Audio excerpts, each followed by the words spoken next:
I wanted to do a video series on this engine because it's strange in a few ways. It's got a lot of different things going on with it that you won't find on a normal motor for a normal rebuild.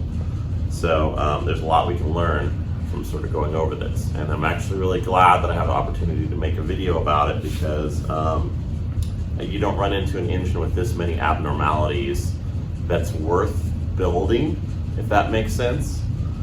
Maybe it's not worth building. We'll find out. I'm going to sink some of my money into it and see if it's worth it. Anyway, so yeah, that's what I'm going to be doing. I'm going to start with engine inspection. So one of the first things that we'll go over, I mean, obviously, if you've taken my class, you know this. One of the first things that you want to go over when you're selecting an engine is whether or not it's even worth rebuilding. So if you have a 307 or a 305, it's not worth rebuilding. If you have a 2-bolt main 350 that needs to be rebored, it's not worth rebuilding. There are a lot of engines out there that just aren't worth it. The only time that it may be worth rebuilding them is if it is a matching numbers engine to a high value car, or if it's just the only engine that's available to you at that time, or maybe if you live in Alaska and there's not just 350s laying everywhere. And if it's not a non-matching numbers car and you're not a purist, you need to have the conversation with yourself whether or not you even want to leave a first generation small block in it. Maybe you want to put an LS in it. It's cheaper, honestly, getting to the point where you can go to Pick and Pull and get these engines, and they're just inherently a better design. So this is old school. This is a 350. I got this from a friend of mine who gave it to me along with a bunch of other stuff. And this is what I deemed rebuildable. So, all right, so I wanted to do a video series on rebuilding this small block Chevy. This is a engine that a few of my students disassembled and were getting ready to reassemble and build for the year, except for the COVID-19 thing happened. What's already been done to this engine's been disassembled and cleaned. Now, I got this engine, it was in a sort of a strange state. It was assembled, but it had all of this crazy boat stuff that I don't understand, nor do I want to understand on it. It had this big, huge front drive on it that stuck out to here. It had 4 different non-matching pistons in it. So it had pistons that said RR on them. Other than that, it was a freshly machined block that had been sitting for about 15 years. So this engine was completely gone through at a machine shop in the probably 90s or early 2000s. And then it was assembled, and then I actually know the situation. The person who was building it, he got really sick, and so he was never able to finish it. And then he eventually passed, which is how I got all of his old crap. So that's interesting in itself. What do you do when you find an engine that's been rebuilt but's been sitting for 10 years? It's kind of sketchy. Even if you build an engine and let it sit in the best circumstances, there's things that can go wrong with it. And hopefully I'll go over those in this video too. And I'm gonna do subsequent videos of how to store an engine, how to pickle an engine, how to store your car over winter, how to store your boat, things like that. And why does it matter? Well, we'll talk about it later, but that is just bare metal. That stuff rusts really easy.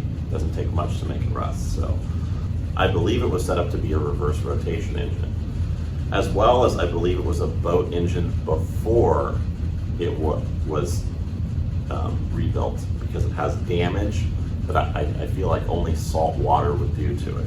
Now, I mean, you're probably asking yourself, why in the hell is he rebuilding this motor? It's a good question. First of all, I'm a high school shop teacher, so I have to sort of rebuild what we have. This was going to be a student's project. A lot of the times it's motors that are, I get in a car that I buy, I get given to me, I already have just random motors that are in sort of various states of disrepair. And anyway, long story short, it is what it is. We rebuild what we can here. And this motor has actually been through a machine shop.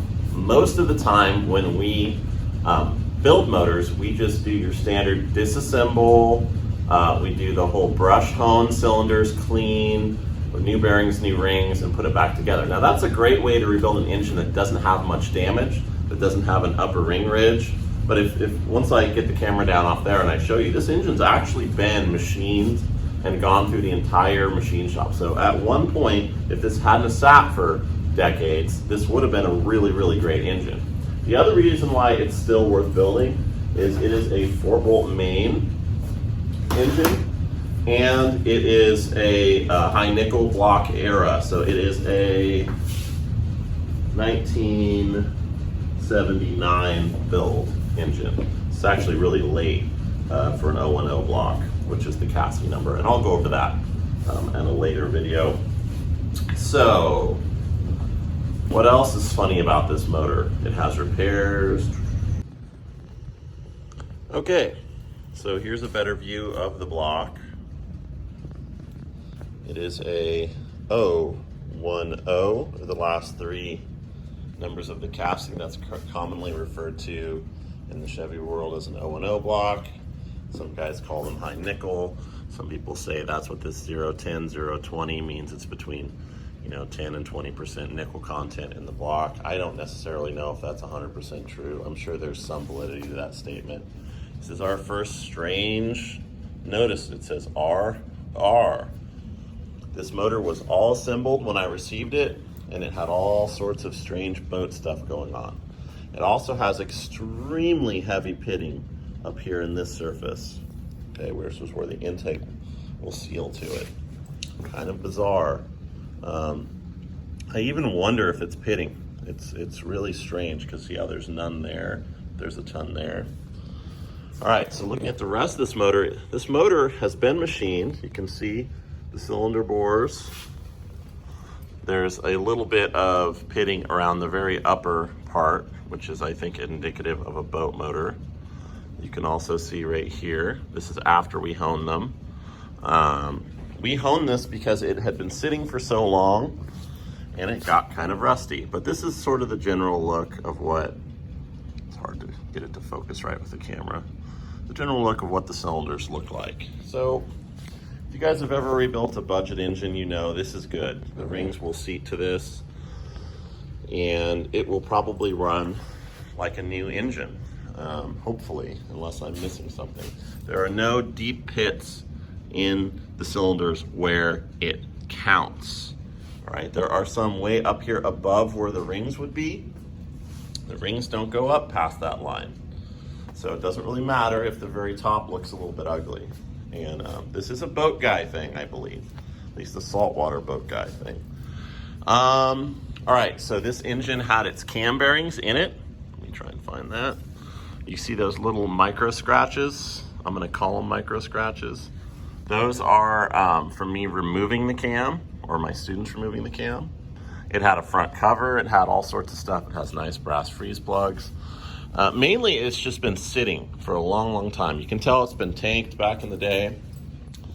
All right, so first super weird, bad thing that's questionable. It has been repaired. Do you see the difference right there with that metal? And it actually goes into that cylinder, the repair. Let me see if I can, what am I looking at? Oh, Jesus, in the wrong place. See, can't really see it.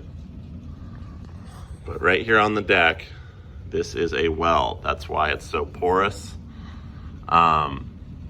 All right, so this was done and then the machine shop went over it. They decked this block. So I've checked this block for run out and it's flat. I mean, it's dead flat. So it's been machined. So this was repaired at a machine shop professionally.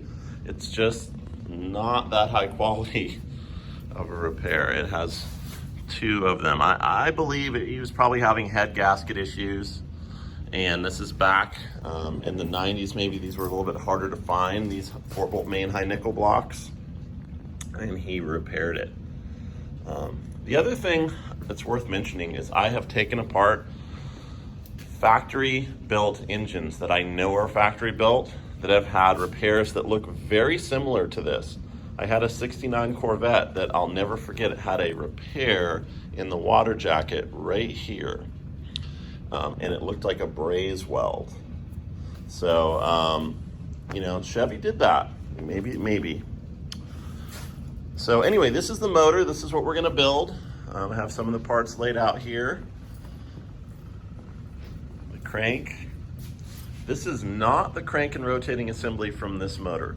The crank and rotating assembly from this motor, here's part of it down here. It was a boat motor, so it was reverse rotation. I threw the cam away, even though it was brand new. I was afraid to even have it around. So yeah, that's what we're gonna do. We're gonna check this thing out. All right, so we wanna take a good look at these threads. And they look terrible because there's little flakes of metal in them from the inside of the water jacket. Now, these are where the head bolts, this has a whole set of ARP head bolts that were with it. This is where they thread in. And you wanna make sure, for a couple reasons, that there's no resistance. You want that to just thread right in easily. So you wanna get a accurate torque measurement on your torque wrench when you're torquing your head down. If you don't get an accurate torque measurement, you might have discrepancies in pressure. So what you'll end up with is maybe, you know, let's say these are all gummed up and these are all smooth. You might have no pressure on this side and your right amount of pressure on your head gasket here, and you'll end up with, you know, a leak, okay? Or a compression leak, or usually a coolant to compression leak is a big one. So we need to chase these threads. Now, a lot of people have a lot of different ways of doing this, and I'm gonna show you my hack way that I think is a really great way. So this is gonna be called my hack trick to tapping or chasing, my hack trick to chasing engine threads.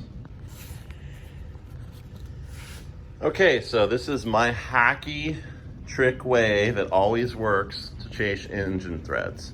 So you need a tap, the proper size. I know, this is where I'm gonna lose you. And a good clutch drill. Now, why a clutch drill? Is if it hits something, like if you're drilling a screw and it hits something, it will stop spinning at a specific torque load. So when it comes to just chasing threads, you're not actually cutting them, you're just cleaning them. So if you're building an engine and you sit here and chase it, that's fine. If I was building an engine I actually cared about, I would never do this. And this is something that I like to tell my students a lot, is knowing that you're a hack is a little bit more important than actually being a hack. So if I'm working on an engine like this one that has maybe a 50% chance of living, I would just do it this way. Now, on engines I care about, not so much. So the way this works, and you'll see this works slick, you'll see the threads are nasty. They're just gummed up from sitting in a barn for 20 years. All right, so here we go. So clutch drill and tap hack method. So here we go. You want to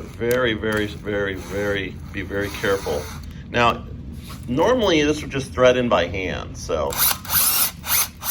And you see how easy that is? And if I would have hit anything of any trouble, do you see how that clutch stopped it?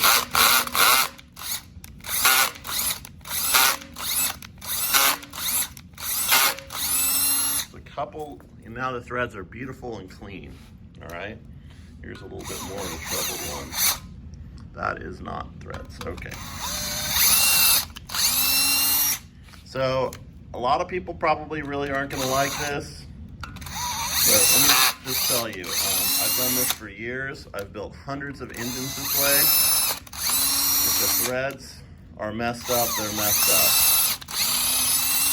And with this being on a clutch drill, you really can't hurt it. See how that works?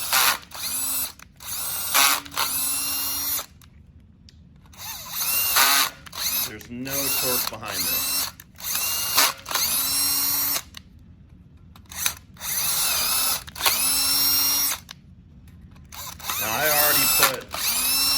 some tapping fluid in each hole. Now, that's important to have an aggregate that'll take away some of the junk that's in there. You can actually see down in that water jacket, right? Let me find it right here, and see how dirty this is. Now, you want to always do this before you wash the motor. Okay, I want to make a quick video on how to prep an engine block for building. Now, this engine block has had all the machine work done to it. Unfortunately, it has the cam bearings in it already. So all you need to wash a block is an engine stand, a hose, a Moroso Universal brush kit, and a bucket of soapy water. And that will definitely get you by. You can see all the crud that we need to get out of this. Even though this has gone through a machine shop at some point, it still has junk inside of it, and we need to get all of that out. Okay, you want to make sure and flush out the water jacket as best you can, like that, from every angle you can imagine. You'll see a lot of crud come out after a little bit, especially if it's an older engine. Okay, now that you have scrubbed out every orifice on this motor, you have to blow it off with air. This does a few things. Mainly what it'll do is dry it. You don't want any of this water anywhere on this motor. It will create rust. You also want to make sure that you get every little journal and portal, because maybe you missed something and you might want to start all over again. But for the most part, you should do this with everything out, and that's the way I'm doing it. Okay. Okay, let's talk about cylinder bore quality. And I have some choices I need to make. Now, this looks great on this side. This was an engine that sat for a really long time, and it had a little bit of rust in the cylinders, but it had been gone through at a machine shop. So I was assuming, of course, the assumptions, never a good thing. I was assuming it would probably be buildable. So I have a little bit of a decision to make. These look pretty good. This pitting here is above the ring line. And so, as long as it's above the ring line, we're okay. But, right here, cylinder number 4, we have some pitting you can see below the ring line. So a general rule of thumb with that, let me try and get some light on it from a different direction. General rule of thumb with that is if your fingernail catches on it, it's not going to seal. So, I don't know, it's just borderline. Any machinist or any professional engine builder will go, that's not borderline, that needs to be bored over. Well, good for you, dude. This, for a junkyard rebuild or for a high school rebuild, is borderline. I don't know. I'm gonna think about that a little bit and get back to you guys.